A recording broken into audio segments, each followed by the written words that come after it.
Welcome back to another one of my weekly Facebook Lives where we are going to be talking about arthritis today. So every week I talk about a slightly different topic.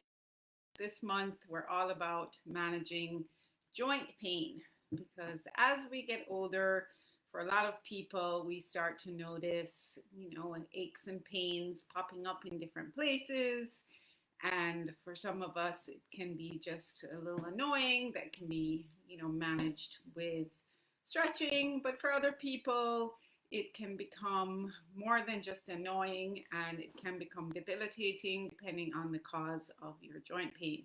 So for the whole month of May, we're going to be talking about joint pain, particularly osteoarthritis. As a yoga teacher, I see a lot of people in class with osteoarthritis, and I have some experience working with this population. So today I wanted to share my experience, really. It's really my experience working with persons with osteoarthritis. Hi, Sydney. Good to see you. Glad you could join. I know you're a little young for talking about arthritis, but it's always good to be prepared, so you know how to prevent it. So, as I said, today's topic is going to be managing our osteoarthritis. I'm focusing on osteoarthritis, which is one of the many different types of arthritis. So there's over 100 different kinds of arthritis. People tend to say arthritis as a as a general term for joint pain, but a lot of times it's you can be lots of different types of arthritis. So we also know that joint pain can be from other causes. So it can be injuries, it can be the more chronic illnesses or diseases can cause joint pain. It can be fibromyalgia, it can be stress and anxiety. So a lot of different, there are a lot of different causes for joint pain, and a lot of them are related. So, stress and anxiety can exacerbate a lot of illnesses, which can exacerbate or make your joint pain worse. But as I said, I'm going to focus in on osteoarthritis, which is the wear and tear type of arthritis. So that's when the joints start to wear down over time, the cartilage in the joints, sometimes as a result of an injury, sometimes just as a result of overuse, sometimes just from the aging process. So the first point I want to make, though, is that it's not just for old people. So, Sydney, you never know.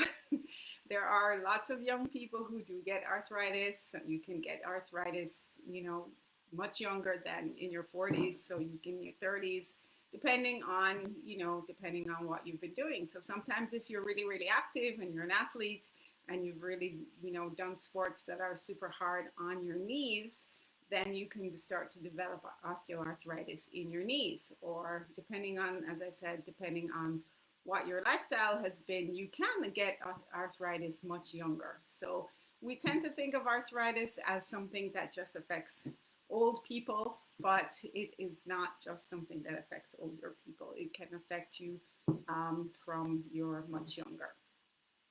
So one of the interesting things about osteoarthritis is that it actually affects men and women quite differently. So men tend to get osteoarthritis earlier in life than women do, but women tend to get it later in life and actually tend to suffer from the effects of osteoarthritis more intensely than men do. So it actually leads to more pain for women than men, even though we get it later in life. So the hot spots for arthritis and joint pain, it often starts in the hands and the fingers, especially the thumbs, this part of the thumb here at the base of the thumb.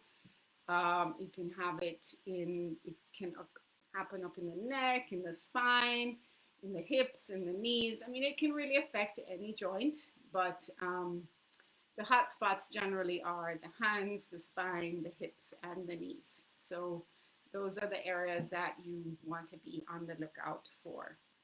So how do you know if you have arthritis? I mean, I think I probably have had arthritis for many, many, many years, and I just didn't even know that I had it. I have been very active in my life. Generally, I danced for a long time. I ran. I was pretty hard on my knees for many years. So I think I probably have had arthritis for, who knows, more than 10 years, and I would not have known. But I mean, my knees definitely hurt from time to time, and I think that would have been considered a type of arthritis, although, as I said, there are over 100 different types, so who knows what kind of arthritis that I had. So the other thing is, though, that there is also a hormonal factor with osteoarthritis. As we hit menopause, here we go with that lovely subject of menopause again. As our estrogen levels decline, it can lead to an increase in inflammation in the body, which is also related to arthritis. So arthritis happens when your joints start to get inflamed, either because of, well, as I said, as a result of many different things, but it can be as a result of just coming into menopause and the estrogen levels falling. So you can know that you're experiencing arthritis, or I think I said, how do you know when you have arthritis? Joint pain, stiffness, inflammation, soreness, lots of different symptoms. So if you think you have arthritis, it's probably a good idea to check with your doctor. I'm not an expert in the treatments, but I know that there are different ways to treat it. I generally approach things from a holistic point of view, and the key thing is that there are two things you want to be doing. I'm sure I've talked about this before here. Two things you want to be doing when we're talking about arthritis. One is to keep the muscles supporting the joints as strong as you possibly can.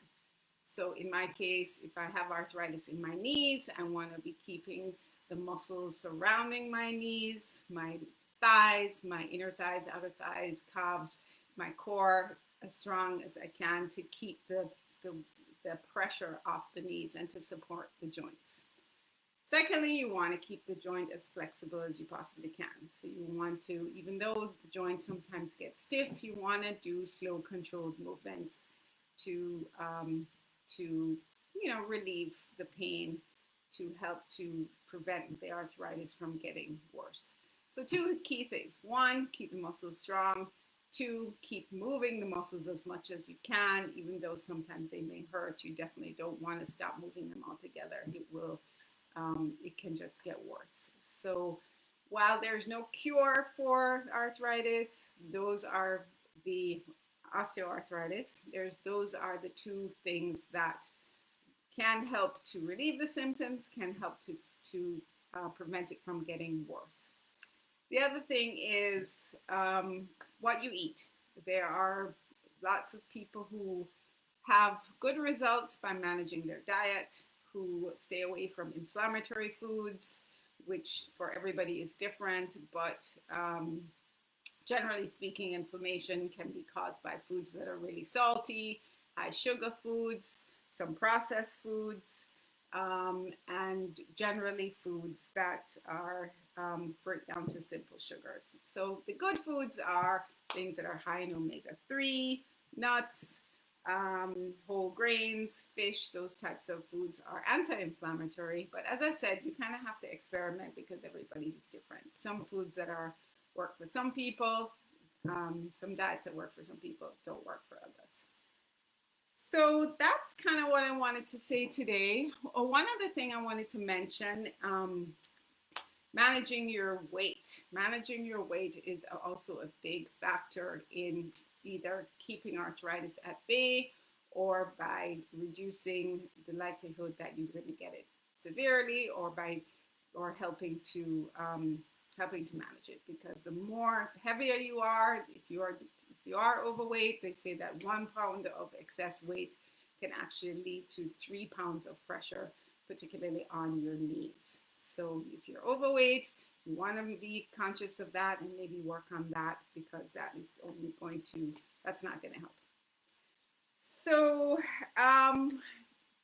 related to all of this, I do have 2 events coming up that I think would be useful if you are suffering from joint pain of any kind. At the end of the month, on the 29th of May, I'm having my next free community class, which is gentle yoga for joint pain. The link is in the group. You can just register and join me. We're going to be doing some gentle yoga poses for joint pain. Yoga is one of the best things you can do to manage your joint pain and arthritis.